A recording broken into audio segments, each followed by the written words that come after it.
Welcome to the lounge. My name is Toby Roydell, and as there is an election coming up soon here in Austria, let's talk a little bit about voting.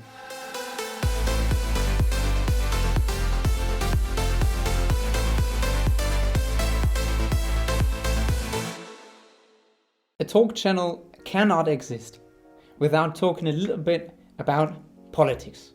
No, please stay. Don't go away. It's not that bad.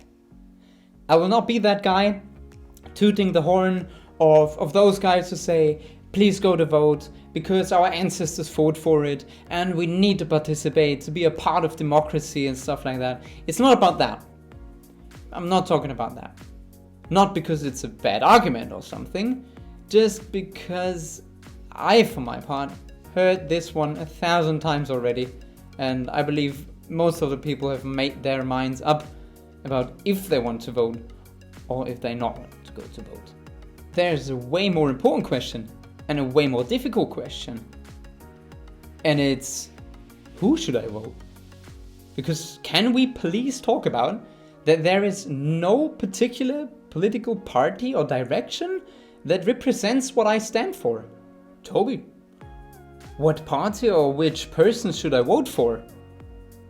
I don't know. I would tell you if I knew. I really would, but I have absolutely no clue. I mean, usually it works something like this. Many people say, I am against something. I am against this. And then they seek out a party that is against that as well. And they say, I vote for that party because they are against the same things that I'm against. Or to have something not happen. I do not want this person to become the president or the leader of this country, so I vote for somebody else to prevent that from happening. That's how it usually works. And it's so sad that it got out of trend to stand for something and to look out for a party that is for something, for this particular thing as well. That got a little bit out of trend, and that's really sad. It's actually quite surprising. Many ideas how to solve something, crisis, a problem, like climate change, for example, most ideas revolve around taking something from people, taking something away.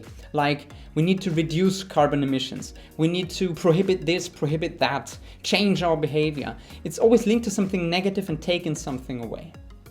I'm not saying that we shouldn't reduce our consumerism a little bit, absolutely. But the idea is almost in every situation around taking something away from people. Instead of focusing on researching more ideas on products to use energy more efficiently, or products that make different negative aspects of our daily life obsolete, because there are better ways of doing it which are healthy for our nature.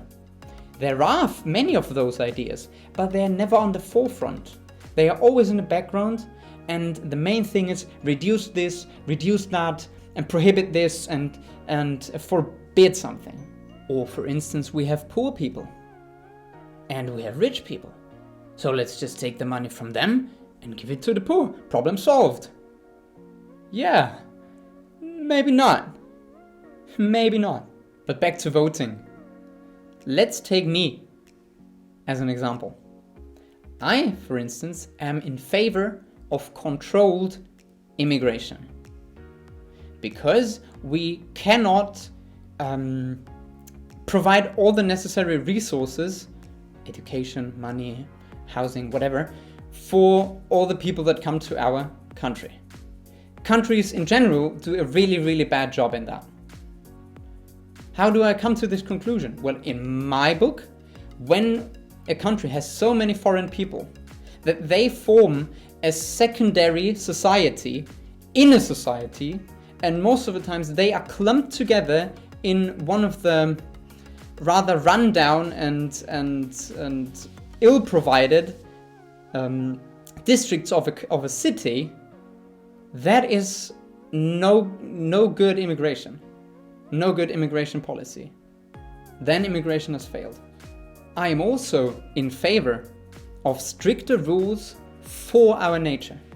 Because what we are working towards, like our world, mostly the West, are working towards is will cause a lot of damage and harm to nature and eventually us humans as well.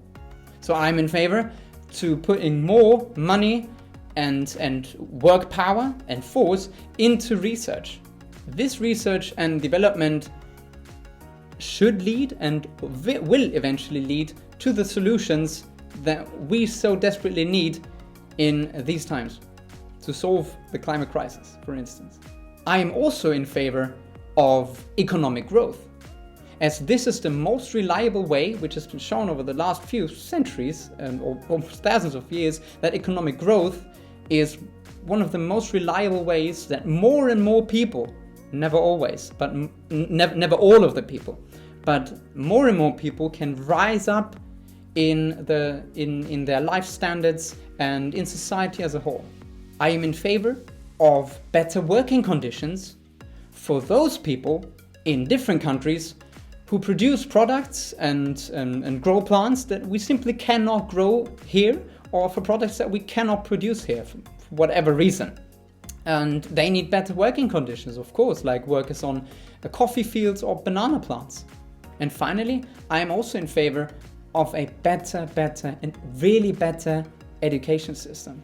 An education system that allows every person, not the most, not the majority, all of the people, to are not hindered by the restrictions of bad family background or something like that. There's like we pretend that we do a lot here, but it's not really much. As not really much has changed in the last 50 years, 100 years. More and more people get integrated into the educational system, but it's not enough. And the way they are, that many families cannot purchase the necessary tools like books and pencil cases and school bags and whatever, which they are obliged to do, really hinders many small people, small kids to even get in touch and get a positive feedback out of this educational system. Now here's the twist. My first point, the immigrants, is a classical position from the political right spectrum. My second point, nature, one of the most famous points by the left. Economic growth, I mean, let's be honest here, is the most conservative thing there ever was and will ever be. Number 4, the working conditions are one of the most famous socialist claims of the past 100 years. Working conditions is one of the biggest topics on their forefront. And my 5th point, the educational system, is, in my book, where I would locate it as liberal as it can be. So again I ask, what or who should I vote for? With all these ideas in mind, there is nothing that remotely fits, because parties and many people with it, sadly, have become so one-dimensional that's hard to believe. Just some populist claims about this one thing or that one thing, and on the other hand, we're always talking about how complex and diverse this world is becoming.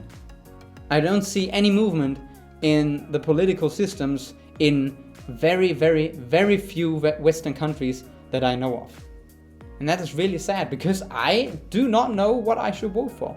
Not at all. It's really difficult. Finally, my only chance is to pick out 1 or 2 points which are just not enough for me personally, but I'm left with no other choice than to pick 1 or 2 things and that are the most important and weigh them up against each other, which is by itself already a bad thing. But I have to do that to find that party that is remotely the closest to my most important part. Sadly, I do not have a different idea. If you have a different idea on how to solve that, please tell me. I'm happy for input here. But I think many people have this issue these days, but still, I hope you have an easier time deciding on which party to vote for. And yeah, my name is Toby Roydell. I hope you enjoyed today's videos, and I will see you again next time here in my lounge.